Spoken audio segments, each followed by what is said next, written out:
تركيا لسر زمان حمو برپرسن خوين آستبلند جسرو کومار وزیر نافخوا و وزیر دروا تکز دکه کو او لسر پروژه وگراندنا 1,000,000 پنابرین سوری رجده.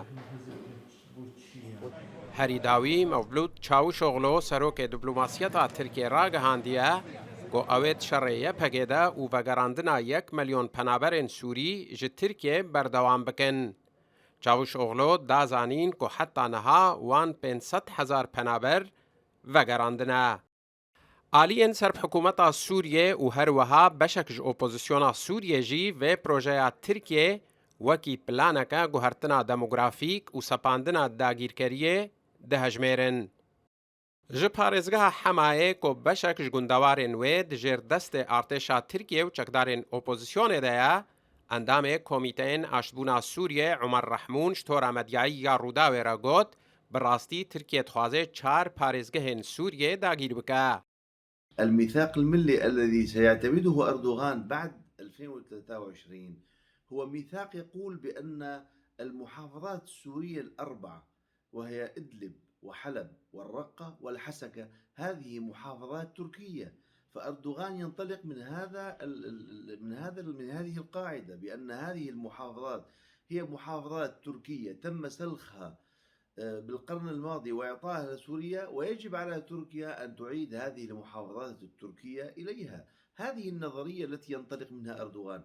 كل ما قاله عبر السنوات الماضية من دعم المعارضة والفصائل المسلحة، من دعمه للحرية والاعتدال كلها يافطات لحقيقة واحدة، بأنها تقول بأن هناك نوايا احتلال وتخطيط لاحتلال تركيا للمحافظات الشمالية.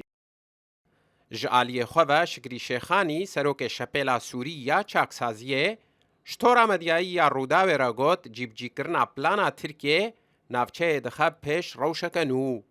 نحن أمام تنفيذ مخطط توسعي ترمي من ورائه هذه الحكومة إلى استعادة الأمجاد العثمانية التركية، والعالم العربي يبدو أنه غافل تماما عن هذا الموضوع، بل ونسي التاريخ ونسي اتفاقية لوزان وسيفر 1923.